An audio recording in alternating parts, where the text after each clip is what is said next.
Oração de Paulo pelos Efésios. Quem não tiver Bíblia, tem texto que está no telão. Assim nos diz a palavra do Senhor. Por causa disto, isso que vem em seguida, me ponho de joelhos perante o Pai do nosso Senhor Jesus Cristo, do qual toda a família, nos céus e na terra, toma o seu nome, toma o nome, para que, segundo as riquezas da sua glória, vos conceda que sejais corroborados ou ajudados com poder pelo seu Espírito no homem interior, para que Cristo habite pela fé no vosso coração, a fim de, estando arraigados e fundados em amor, poder-vos perfeitamente compreender com todos os santos qual seja a largura e o comprimento e a altura e a profundidade, e conhecer o amor de Cristo, que excede todo entendimento, para que sejais cheios de toda a plenitude de Deus. Ora, aquele que é poderoso para fazer tudo muito mais abundantemente, além daquilo que pedimos ou pensamos, segundo o poder que nos opera, a esse, glória da Igreja por Jesus Cristo, em todas as gerações, para todos sempre. Amém. E o pastor Geraldo, que ore nesse momento, para que venhamos ser abençoados através dessa palavra. Grande Deus e Pai, nós te louvamos, Senhor, glorificamos teu santo e querido nosso Senhor. Agora nós te pedimos, meu Deus, que através do orador dessa noite, do seu filho, Pai, que o Senhor fale conosco, Senhor, fale aquilo que nós precisamos ouvir, Senhor, para que o nosso coração se alegre de mais e mais. Glória a Deus. Nós oramos em nome do Senhor Jesus Cristo, para a tua honra e para a tua glória. Amém. Os irmãos possam se sentar.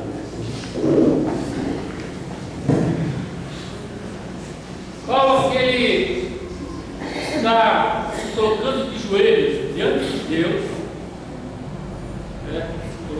Por causa disso, ele põe de joelhos perante o Pai, perante Deus, perante o Criador. Por causa disso, pelos Efésios, ele está aqui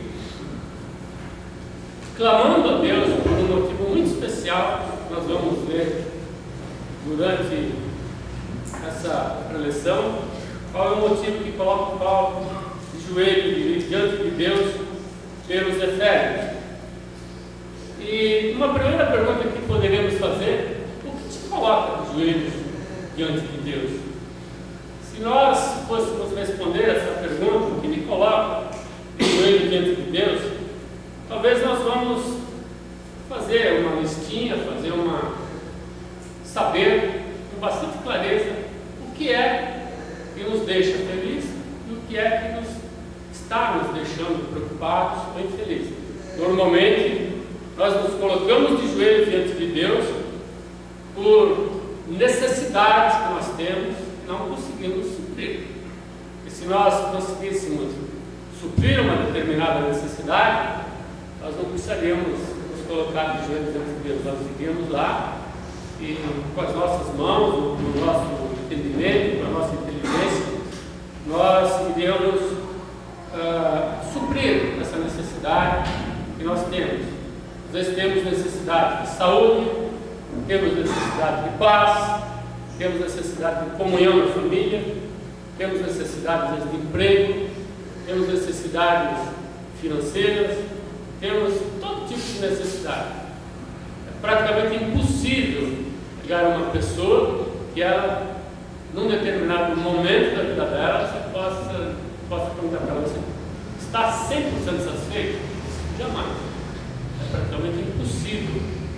É uma utopia a gente pensar que uma pessoa vai estar plenamente satisfeita em um certo momento da vida dela. Sempre alguma coisa está nos puxando para ficarmos noites, às vezes sem dormir, para ficarmos preocupados, para tirar o nosso sossego.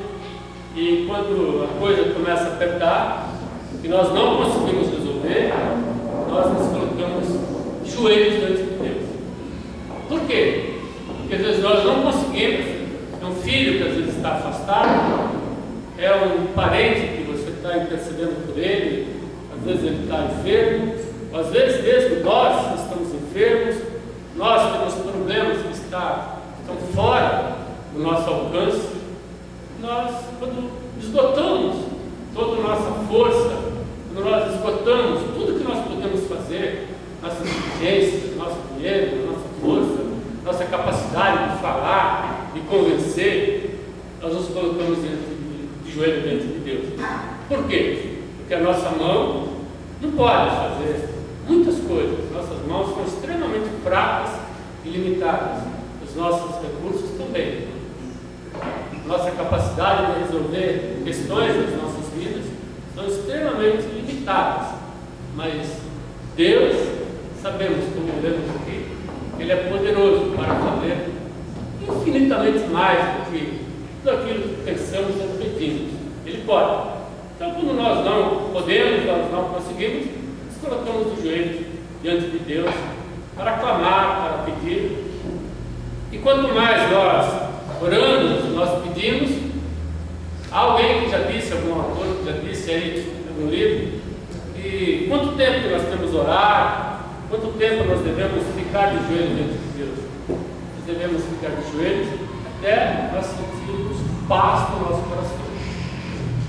Nós estamos orando, intercedendo por uma pessoa, ou por um problema que está nos afligindo, nós oramos, começamos a orar, e quanto mais a gente ora, a gente vai ficando mais preocupado, e começa às vezes a chorar, começa a se emocionar, e vai orando. Quando é que temos que parar de orar? Quando nós começamos a sentir paz no nosso coração e alegria, mesmo vendo às vezes o problema ainda não resolvido, mas quando aquela paz começa a invadir o nosso coração, significa que nós entramos em sintonia com o Senhor sobre aquele assunto. E nós já começamos a sentir que mesmo aquela situação ainda não resolvida, já começa a brotar uma esperança no nosso coração que a solução já está chegando. A bênção já está vindo em nossa direção. A bênção ainda não chegou. Às vezes a enfermidade ainda não foi revelada. O problema financeiro não foi sanado, o problema na família ainda não foi equacionado, resolvido, mas quando começa o nosso coração a ser invadido por uma paz muito gostosa, é o momento que nós não é que devemos parar de orar, nós temos que orar até chegar a esse ponto. Quando nós chegamos nesse ponto, pelo menos nós vamos ficar em paz com a nossa alma, nós vamos ficar em paz no nosso coração. Alguém já disse também que quando nós oramos, quando nós nos colocamos de joelhos diante de Deus, não é para mudar, para Deus mudar as coisas. Nós não queremos, a intenção não é que nós mudemos a vontade de Deus, ou mudemos os planos de Deus. Mas quando nós nos coloquemos de joelhos diante de Deus, é para nós orarmos, clamarmos, e às vezes leva tempo. Tem pessoas que às vezes precisam de horas orando. Para quê? A gente começa a perceber que Deus já está naquele negócio, Deus já está agindo naquela situação, e é a hora que começa a vir essa paz no nosso coração. E quando a nossa vontade, através da oração, ela começa a perceber qual é a vontade de Deus, o plano de Deus, o propósito de Deus naquilo, então o nosso coração começa a ser invadido pela paz. Não é que nós mudamos Deus, mas é que o nosso coração começa a moldar a vontade de Deus, ele começa então a agir em nosso favor. Então, Paulo, ele dizendo aqui que ele estava orando, intercedendo muito pelos Efésios. E no livro de Atos também diz que quando Paulo se despede de Éfeso, da igreja de Éfeso, que hoje, ali na região da Turquia, a igreja de Éfeso chorou muito, mas muito mesmo. Por quê? Porque era um amor tão grande que Paulo tinha por aquela igreja, foi uma experiência tão gostosa de fundar aquela igreja, daqueles irmãos serem alicerçados no Evangelho, deles terem alcançado a salvação, terem conhecido Jesus Cristo, terem sido cheios do Espírito Santo, tinham uma vida de comunhão gostosa. Quando Paulo se despede, ele diz que ele nunca mais a igreja o veria, ele estava voltando para Jesus